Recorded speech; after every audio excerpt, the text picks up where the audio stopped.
കർത്താവ് നിങ്ങളോടുകൂടെ അങ്ങേ ആത്മാവോടും കൂടെ. വിശുദ്ധ ലൂക്കാ അറിയിച്ച പരിശുദ്ധ സുവിശേഷത്തിൽ നിന്ന്. കർത്താവേ, അങ്ങേക്ക് മഹത്വം. അധ്യായം 10-13 മുതലുള്ള തിരുവചന ഭാഗം. അക്കാലത്ത് യേശു അരുൾ ചെയ്തു, കൊറാസീൻ, നിനക്ക് ദുരിതം. ബെത്സൈദ, നിനക്ക് ദുരിതം. നിങ്ങളിൽ നടന്ന അത്ഭുതങ്ങൾ ടയറിലും സീദോണിലും നടന്നിരുന്നുവെങ്കിൽ അവിടുത്തെ ജനങ്ങൾ ചാക്കുടുത്തും ചാരം പൂശിയും പണ്ട് തന്നെ പശ്ചാത്തപിക്കുമായിരുന്നു. ആകയാൽ വിധി ദിനത്തിൽ ടയറിൻ്റെയും സീദോണിൻ്റെയും സ്ഥിതി നിങ്ങളുടേതിനേക്കാൾ സഹനീയമായിരിക്കും. കഫർനാമേ, നീ ആകാശത്തോളം ഉയർത്തപ്പെട്ടിരിക്കുന്നുവോ? നീ പാതാളത്തോളം താഴ്ത്തപ്പെടും. നിങ്ങളുടെ വാക്ക് കേൾക്കുന്നവൻ എൻ്റെ വാക്ക് കേൾക്കുന്നു, നിങ്ങളെ നിരസിക്കുന്നവൻ എന്നെ നിരസിക്കുന്നു. എന്നെ നിരസിക്കുന്നവനോ എന്നെ അയച്ചവനെ നിരസിക്കുന്നു. കർത്താവിൻ്റെ സുവിശേഷം. ക്രിസ്തുവേ, അങ്ങേക്ക് സ്തുതി.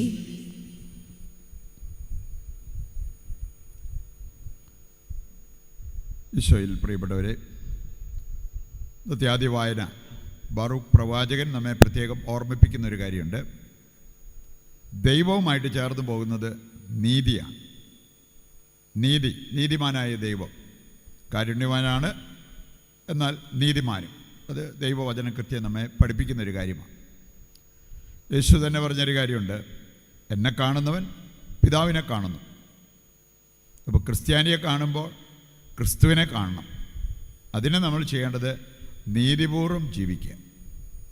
മത്തായി 7:23 മുതൽ വായിച്ചാൽ അവിടെ പറയപ്പെട്ടിരിക്കുന്നൊരു കാര്യം, അനീതി പ്രവർത്തിക്കുന്നവരെ നിങ്ങൾ എന്നിൽ നിന്നും അകന്നു പോവുക. അനീതി പ്രവർത്തിക്കുന്നവർ ഒരു ദിവസം തന്നെ 2 കുർബാനയിൽ പങ്കെടുത്താലും കർത്താവിൻ്റെ സമീപത്ത് എത്തത്തില്ല.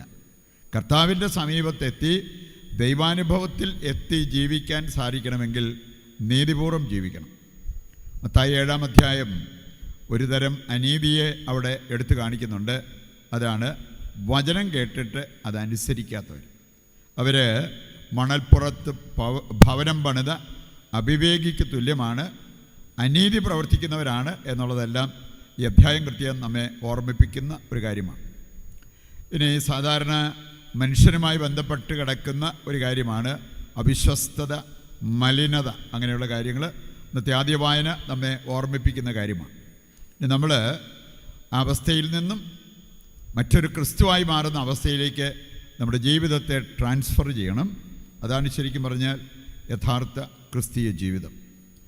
ഇതിന് ഒരു ആഗ്രഹവും പരിശ്രമവും നമുക്കുണ്ടെങ്കിൽ അവിടെ എത്താൻ പറ്റും എന്നുള്ളത് കർത്താവിൻ്റെ വചനം നമ്മെ ഓർമ്മിപ്പിക്കുന്നുണ്ട്.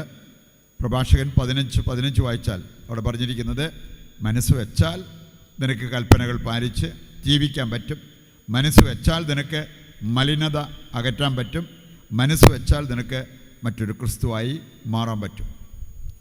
സുവിശേഷ ഭാഗം 2 കാര്യങ്ങൾ പ്രത്യേകം നമ്മളെ ഓർമ്മിപ്പിക്കുന്നു.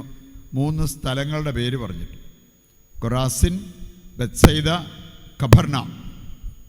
ഈ 3 കാര്യങ്ങൾ കഫർനാമിൽ ഹോളി ലാൻഡ് ടൂർ നടത്തിയിട്ടുള്ളവർക്കറിയാം.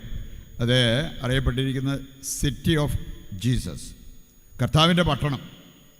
അതാണ് കഫർനാം. അവിടെ ഒരുപാട് അത്ഭുതങ്ങൾ കർത്താവ് പ്രവർത്തിച്ചതാണ്. അതുപോലെ തന്നെ കൊറാസിൻ, ബെത്സൈദ എന്നീ സ്ഥലങ്ങളിൽ. പക്ഷേ അത്ഭുതങ്ങൾ അവരെ എത്തിക്കേണ്ടത് എത്തിച്ചില്ല. ഇന്നും നമ്മുടെ സമൂഹത്തിലേക്ക് നോക്കിയാൽ അത്ഭുതങ്ങളുടെ പുറകെ ഓടിക്കൊണ്ടിരിക്കുന്ന വ്യക്തികളെ കാണാൻ പറ്റും. അത്ഭുതങ്ങൾ കണ്ടിട്ടും ജീവിതം മാറേണ്ടതുപോലെ മാറാതിരിക്കുന്ന വ്യക്തികളെയും നമ്മൾ കണ്ടെത്തിയെന്ന് വരും. ഇനി അവരെക്കുറിച്ച് ഇതിൽ കുറച്ച് കർത്താവ് എല്ലാം പറയാൻ പോകുന്നുണ്ടോ? കൊറാസിൻ, നിനക്ക് ദുരിതം. ബെത്സൈദ, നിനക്ക് ദുരിതം. കഫർനാമേ, നിനക്ക് ദുരിതം. അങ്ങനെയുള്ള കാര്യങ്ങളാണ് പറഞ്ഞിരിക്കുന്നത്. ഇനി തിരഞ്ഞെടുക്കപ്പെട്ട പട്ടണങ്ങളുടെ അവസ്ഥ ഇതായിരുന്നു. പക്ഷെ നമ്മൾ കാണുകയാണ് ടയർ, സീദോൺ, വിജാതീയ സ്ഥലങ്ങൾ. അവിടുത്തെ ജനങ്ങളെങ്ങാനും ഇത് കേട്ടിരുന്നെങ്കിൽ അവർ പണ്ടേ ചാക്കൊടുത്ത് ചാരം പൂശുമായിരുന്നു. ഞാൻ ചില കൗൺസിലിംഗ് ഒക്കെ വേണമെങ്കിൽ ഒരു 5-6 മണിക്കൂർ കഴിഞ്ഞിട്ടും ഇവർക്ക് ഒരു മാറ്റവും വരാതെ ഉണ്ട്. പിടിവാശിയിൽ മുമ്പോട്ട് പോകുമ്പോൾ ഞാൻ ചിലരോട് പറഞ്ഞിട്ടുണ്ട്, ഞാനിതുവല്ല പാവപ്പെട്ടവരുടെ അടുത്ത് പറഞ്ഞിരുന്നെങ്കിൽ അവർ പണ്ട് ഇവിടെ ഇരുന്ന് കരയുന്നത് കാണാമായിരുന്നു. നമുക്ക് ഈ ഹൃദയലാളിത്യം, അതുപോലെ തന്നെ എളിമ, ഇങ്ങനെയുള്ള കാര്യങ്ങൾ ഇല്ലാതെ പോയാൽ വചനം നമുക്ക് സ്വീകാര്യമാകണമെന്നില്ല. മറ്റുള്ളവർ പറയുന്നത് നമുക്കൊരു ഉപദേശമായിട്ട് തോന്നണമെന്നില്ല. ഞാൻ വിചാരിക്കുന്നതാണ് കറക്റ്റ് എന്നുള്ള ആ ഒരു ചിന്തയിൽ മാനസാന്തരപ്പെടാൻ പോലും വിസമ്മതിച്ച് നമ്മൾ പോകുന്ന അവസ്ഥയുണ്ടാകാം. ലൂക്കാ 12:47-48 നമുക്ക് വിസ്മരിക്കാൻ പറ്റത്തില്ല. അവിടെ പറഞ്ഞിരിക്കുന്നൊരു കാര്യം, അധികം ലഭിച്ചവനിൽ നിന്നും അധികം ആവശ്യപ്പെടും, അധികം ഏൽപ്പിക്കപ്പെട്ടവനോട് അധികം ചോദിക്കും. തിരഞ്ഞെടുക്കപ്പെട്ട വംശത്തിൽപ്പെട്ടവരാണ് നമ്മൾ. 1 പത്രോസ് 2:9 രാജകീയ പുരോഹിത വംശം. അപ്പം അങ്ങനെയുള്ളവരോട് ദൈവം അധികം ചോദിക്കും, അവരിൽ നിന്നും അധികം പ്രതീക്ഷിക്കുന്നുണ്ട് എന്ന കാര്യം നമുക്ക് വിസ്മരിക്കാൻ പറ്റുമോ? അതനുസരിച്ച് നമ്മുടെ ജീവിതത്തിൽ നമുക്ക് പെരുമാറാൻ പറ്റണം. ദൈവത്തിന് നമ്മുടെ ജീവിതം നൽകാൻ സാധിക്കണം എന്നുള്ളത് കർത്താവിൻ്റെ വചനം നമ്മെ ഓർമ്മിപ്പിക്കുന്ന ഒരു കാര്യമാണ്. 2 കാര്യങ്ങൾ നമ്മൾ കേട്ടു. ചാക്കുടുക്കുക, ചാരം പൂശുക. അതിന് വലിയ അർത്ഥമുണ്ട്.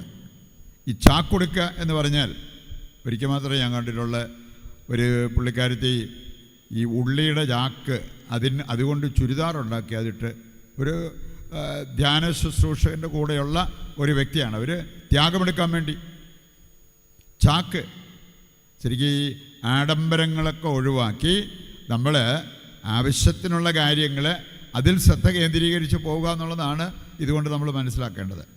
നമുക്ക് വേണമെങ്കിൽ അത്യാവശ്യങ്ങൾ അത് വരുമ്പോൾ മറ്റുള്ളവരുടെ അത്യാവശ്യങ്ങൾ പോലും പരിഗണിക്കണം. നമ്മുടെ ആവശ്യങ്ങൾ നടക്കാനായിട്ട് നമ്മൾ ആഗ്രഹിച്ച് അതിനായിട്ട് പ്രാർത്ഥിക്കുകയും അധ്വാനിക്കുകയും ചെയ്യണം. ആരുടെ ആണേലും, മറ്റുള്ളവരുടെ ആണേലും, നമ്മുടെ ആണേലും അനാവശ്യം അത് നടത്താൻ നമ്മൾ പോയി കഴിഞ്ഞാൽ ദൈവമക്കളുടെ പദവി നമുക്ക് നഷ്ടപ്പെടും. അപ്പോൾ അതുകൊണ്ട് നമുക്ക് ആവശ്യമായിട്ടുള്ള കാര്യങ്ങൾ, ഈ സുഖലോലുപത നമ്മൾ ചിന്തിച്ചു കഴിഞ്ഞാൽ, നമുക്ക് വേണമെങ്കിൽ 3-4 പേരുള്ള ഒരു കുടുംബത്തിൽ അവർക്ക് ആവശ്യത്തിനുള്ള സൗകര്യങ്ങളുണ്ടാകണം. ഇനി എല്ലാവരുടെയും വീട് കണ്ടുകൊണ്ട് അതിനേക്കാൾ വലുതായിരിക്കണം എൻ്റെ വീട് എന്ന് പറഞ്ഞു പോയാൽ അത് അനാവശ്യമാണ്, അത്യാഗ്രഹമാണ്. അങ്ങനെയുള്ളിടത്ത് ദൈവത്തിൻ്റെ പ്രവർത്തനം, അങ്ങനെയുള്ള കുടുംബങ്ങളിൽ ദൈവസാന്നിധ്യം ചിലപ്പോൾ നമ്മൾ കണ്ടെത്തിയെന്ന് വരില്ല. രണ്ടാമതൊന്ന്, ചാരം പൂശുക എന്ന് പറഞ്ഞാൽ അത് മരണത്തെ സൂചിപ്പിക്കുന്ന ഒരു കാര്യമാണ്. ക്ഷാര അല്ലെങ്കിൽ വിഭൂതി ബുധനാഴ്ച നമ്മളൊക്കെ അത് സ്വീകരിക്കുന്ന ഒരു സമ്പ്രദായമുണ്ട്. മരണത്തെ ഓർമ്മിപ്പിക്കുന്ന ഒരു കാര്യമാണത്. പ്രഭാഷകൻ 7:36 വായിച്ചാൽ അവിടെ ദൈവം നമുക്ക് നൽകുന്ന ഒരു വലിയ സന്ദേശമുണ്ട്. ഏത് പ്രവൃത്തി ചെയ്യുമ്പോഴും, ധ്യാനം കൂടുമ്പോൾ മാത്രമല്ല, ഏത് പ്രവൃത്തി, സിനിമ കണ്ടുകൊണ്ടിരിക്കുമ്പോഴാണേലും ഫുഡ് കഴിച്ചുകൊണ്ടിരിക്കുമ്പോഴാണേലും നീ വിചാരിക്കണം നിൻ്റെ മരണത്തെക്കുറിച്ച്. പല വിശുദ്ധരും ഒരുപോലെ സൂചിപ്പിച്ചൊരു കാര്യമാണ്, നമുക്ക് നടത്താവുന്ന ഏറ്റവും നല്ല ധ്യാനം നമ്മുടെ മരണത്തെക്കുറിച്ച് ധ്യാനിക്കുന്ന. അതെപ്പം വേണേലും വരാം, എപ്പം വന്നാലും അത് സ്വീകരിക്കാനുള്ള ഒരുക്കം നമുക്ക് ഓരോരുത്തർക്കും ഉണ്ടാകണം.